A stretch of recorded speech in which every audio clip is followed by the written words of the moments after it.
علیکم ورحمۃ اللہ وبرکاتہ۔ سورۃ آل عمران آیت نمبر 190۔ اعوذ باللہ السمیع العلیم من الشیطان الرجیم من حمزہ ونفخہ ونفثہ ان فی خلق السماوات والارض واختلاف اللیل والنہار لآیات لأولی الالباب۔ بے شک زمین و آسمان کے پیدا کرنے میں اور دن اور رات کے آنے جانے میں عقلوں والوں کے لیے نشانیاں ہیں۔ اللہ تعالیٰ نے 4 چیزوں کا ذکر کیا: زمین اور آسمان کی تخلیق اور دن اور رات کے آنے جانے کا۔ آسمان کی تخلیق پہ کوئی بندہ غور کرے، اتنا بڑا آسمان کہ آج تک کوئی اس کے کنارے کو نہیں دیکھ سکا، اور اتنا بڑا آسمان کہ جو بغیر ستونوں کے کھڑا ہے، اور اتنا بڑا آسمان جس میں آج تک دراڑ نہیں آئی، کہیں سے وہ ٹوٹا نہیں، کہیں سے سوراخ نہیں ہوا، فرشتوں کا اترنا چڑھنا معمول کی بات ہے، اس کا دروازہ ہی کوئی نہیں نظر آتا۔ دنیا کا بہترین سے بہترین رنگ بھی سورج کی دھوپ اس کو ایک عرصے کے بعد خراب کر دیتی ہے۔ ہزاروں سالوں لاکھوں سالوں سے یہ کھڑا آسمان کبھی اس کا رنگ سورج تبدیل نہ کر سکا، اور پھر اس کے رنگ مختلف ہیں۔ دن کے وقت اس کا رنگ نیلا ہے، رات کے وقت اس کا رنگ سیاہ ہے۔ پھر اس کے اوپر اللہ نے بادلوں کے مختلف ڈیزائن بنا دیے، کبھی سفید رنگ کے بادل، کبھی سیاہ رنگ کے بادل، کبھی سرخ رنگ کے بادل، مختلف ڈیزائن، کبھی اس کے اوپر دھنک بنتی ہے۔ اور اس کے درمیان اللہ تعالیٰ نے کیا نظام بنایا سورج چاند ستاروں کا، اور آسمان یہ اتنے مضبوط ہیں، ان کے اوپر اللہ کی مخلوق آباد ہے۔ پہلے آسمان پر اللہ کے فرشتے، دوسرے پر، تیسرے پر 7 آسمان ہیں۔ اللہ تعالیٰ نے فرمایا کہ اس میں نشانی ہے آسمانوں کے اندر، اور جب بندہ آسمان کو دیکھتا ہے اور غور سے دیکھتا ہے اور دیکھنے کے بعد سوچ و بچار کرتا ہے، اس کے دل میں اللہ تعالیٰ ہیبت بٹھا دیتا ہے، اللہ کی عظمت اس کے دل میں آ جاتی ہے۔ اتنا بڑا آسمان بغیر اللہ کے کیسے بن گیا؟ اور پھر اللہ کے بنائے ہوئے کاموں کے اندر نقص نہیں ہے، وہ کبھی خراب نہیں ہوا، کبھی سورج جل گیا ہو، کبھی چاند، کبھی ستارے۔ اللہ کی بنائی ہوئی چیزوں میں نقص نہیں ہے۔ ہاں، جس کو اللہ نے بنایا محدود وقت کے لیے، وہ محدود وقت کے لیے انسان ہے، باقی مخلوقات ہیں، لیکن جس کو اللہ نے جتنے وقت کے لیے بنایا وہ اس سے پہلے نہیں خراب ہو سکتی چیز۔ آسمان کی تخلیق پر غور کیا کریں، اس میں نشانی ہے۔ والارض، اور زمین کے پیدا کرنے میں، زمین کیسے پیدا کی گئی، اور زمین کو اللہ تعالیٰ نے کیسے اس قابل بنایا کہ چیزیں سے نکلتی ہیں، اگتی ہیں۔ پانی اس کے اندر جذب ہو جاتا ہے اور وہ نیچے جا کر ذخیرہ ہو جاتا ہے، جس طرح ٹینکی ہوتی ہے۔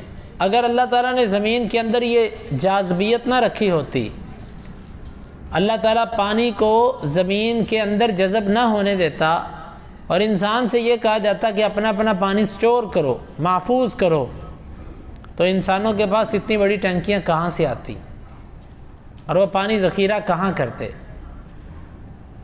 اور پھر اس زمین کے اندر اللہ نے ایسی نشانیاں رکھی ہیں، ایسا کمال اللہ نے زمین کے اندر رکھا ہے، بڑی سے بڑی اسمیل والی چیز کو بھی جذب کر جاتا ہے۔ اور اس کے اندر اللہ نے ایسی تاثیر رکھی ہے، آپ یہ دیکھیں کہ سائنس بھی کہتی ہے کہ اگر کتا بھی کاٹ دے، جس کے بڑے زہریلے جراثیم ہوتے ہیں، تو اس مٹی سے ایسے انجیکشن تیار کیے گئے ہیں جو اس زہر کو کاٹتے ہیں۔ گویا کہ اس مٹی کے اندر کیا اللہ نے رکھا ہے۔ اور پھر اس زمین کے اندر اللہ نے مختلف قسم کے ٹکڑے جوڑے۔ یہ پہاڑی علاقہ ہے، اصل میں ہمیں محسوس نہیں ہوتا، کبھی اس کا نقشہ سامنے پڑا ہو، کیسے اللہ نے قطع متجاورات، اللہ نے قرآن میں کہا یہ ٹکڑے ہیں جوڑے ہوئے، کہیں ریگستان ہے، کہیں سرخ رنگ کی مٹی ہے، اور کہیں پر سفید مٹی ہے، کہیں پر سیاہ رنگ کی مٹی ہے، کہیں پر پتھریلے پہاڑ ہیں، کہیں پر شور زدہ زمین ہے۔ یہ سب ایک ایسے گول گیند ہے، اس کے اوپر یہ سب چیزیں اللہ نے اکٹھی کی ہوئی ہیں۔ اور پھر اللہ نے اس زمین کو انسانوں کے رہنے کے لیے بنا دیا۔ زمین کے سوا کوئی سیارہ ایسا نہیں ہے کہ جس میں انسانیت بچ سکتی ہو۔ واختلاف اللیل والنہار، دن اور رات کے آنے جانے میں، جب رات آتی ہے دن کہاں جاتا ہے، جب دن آتا ہے رات کہاں جاتی ہے۔ اللہ تعالیٰ کیسے پردہ ڈال دیتا ہے سورج کے اوپر، وہ اندھیرا ہو جاتا ہے، اور کیسے پردے کو سائڈ پہ کیا جاتا ہے، روشنی ہو جاتی ہے۔ وہ سورج گھومتا ہے، گھومتے ہوئے وہ دنیا کے ہر وقت کہیں نہ کہیں روشن ہے، اور اسی طرح رات بھی دنیا کے کسی نہ کسی حصے پر ہر وقت ہوتی ہے۔ اور پھر رات آتی ہے آہستہ آہستہ، یکدم اگر سخت سورج ہو اور اچانک رات ہو جائے تو رات ٹھنڈی ہوتی ہے، دن گرم ہوتا ہے۔ اچانک انسانی بدن کا ٹمپریچر اس اچانک تبدیلی کو برداشت نہ کر سکے، اور اسی طرح سورج نکلتا ہے تو آہستہ آہستہ۔ اگر سویا ہوا بندہ رات کو اچانک ایسے سورج چمکے جیسے 12 بجے چمکتا ہے، دن ہو گیا جی، تو انسانی آنکھیں چندیا جائیں۔ آپ کو پتہ ہے جب لائٹ آتی ہے تو ایک دفعہ انسان کی آنکھیں بعض دفعہ چندیا جاتی ہیں، وہ اچانک روشنی کو برداشت نہیں کر سکتا۔ اللہ نے کیسا نظام رکھا، آہستہ آہستہ سورج اوپر آتا ہے، پھر دونوں چیزیں جاتی بھی آہستہ آہستہ ہیں، رات بھی آہستہ آہستہ جاتی ہے، دن بھی آہستہ آہستہ جاتا ہے۔ یہ سب کیا ہے؟ یہ اللہ کا نظام ہے۔ اور پھر اللہ تعالیٰ نے رات کو ٹھنڈا بنا دیا، دن کو گرم کر دیا۔ اگر اللہ ہمیشہ رات رکھتا تو رات کی ٹھنڈک اتنی بڑھ جاتی۔ آپ دیکھیں جب آخری پہر ہوتا ہے، گرمیوں کی راتیں بھی ہوں، آخری پہر رات ٹھنڈی ہو جاتی ہے، جون جولائی کی گرمیاں بھی ہوں۔ اگر اللہ تعالیٰ دن نہ لے کر آئے تو یہ توازن برقرار نہ رہ سکے، اتنی ٹھنڈک ہو جائے کہ انسانیت برداشت نہ کر سکے، اور اگر سدا دن رہے تو اتنی گرمی ہو جائے سورج کی وجہ سے انسانیت برداشت نہ کر سکے۔ اللہ نے ایسا لیول رکھا ہے جتنی کہ دن میں گرمی سورج چھوڑ کے جاتا ہے، رات آ کے اس کے اثر کو ختم کر دیتی ہے۔ رات یہ پھلوں کے اندر مٹھاس پیدا کرتی ہے، چاند جو ہوتا ہے اس کی روشنی پھلوں میں مٹھاس پیدا کرتی ہے، اور جو سورج ہوتا ہے یہ فصلوں کو پکانے میں، ان کو تیار کرنے میں، خشک کرنے میں کام دیتا ہے۔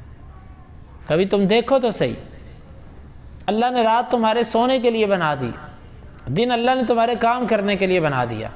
اگر اللہ سدا دن رکھتا تم کیا کر لیتے؟ اللہ سدا رات رکھتا تم کیا کر لیتے؟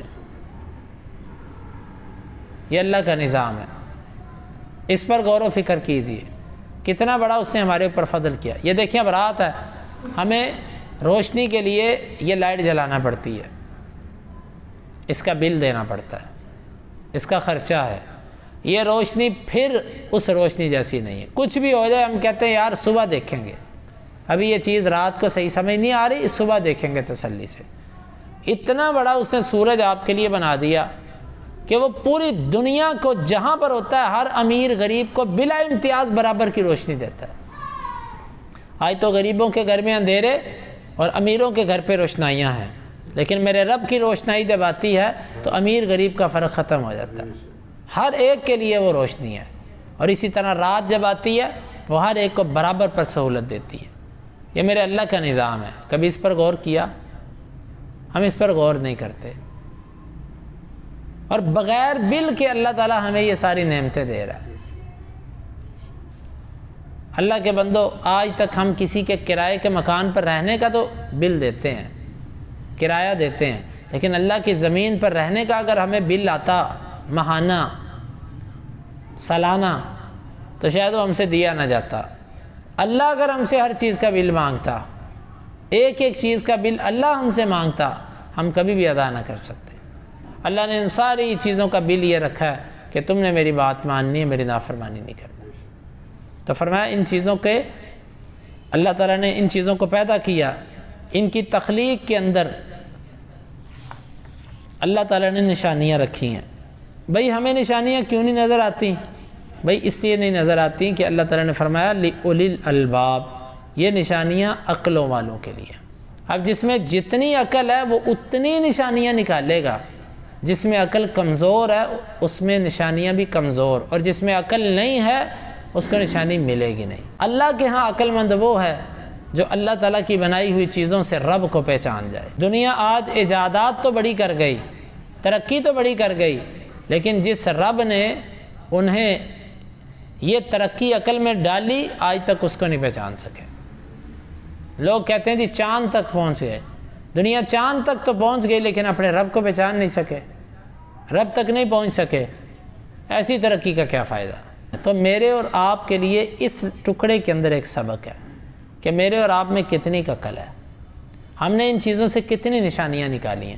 اللہ کے بندو ان چیزوں پہ غور کرنا چاہیے، کبھی کبھار بلکہ اکثر کوشش کیا کریں، زمین پر دیکھا کریں، غور کیا کریں، اللہ یہ کیسا نظام تو نے بنا دیا، میں کہاں پر کھڑا ہوں؟ یہ زمین اگر دلدل جیسی ہوتی بندہ ہی بیچ میں دنس جاتا۔ یہ زمین کے اوپر تو نے رستے بنا دیے، یہ زمین کو تو نے ہمارے لیے نرم کر دیا، اللہ یہ تیرا کیسا انعام ہے ہمارے اوپر۔ اور اسی طرح آسمانوں پر غور کرنا، اس میں نشانیاں ہیں، اور دن اور رات پر غور و فکر کرنا، اس میں نشانیاں ہیں۔ اللہ تعالیٰ سے دعا ہے اللہ تعالیٰ ہمیں ان نشانیوں پر غور کرنے کی توفیق عطا فرمائے۔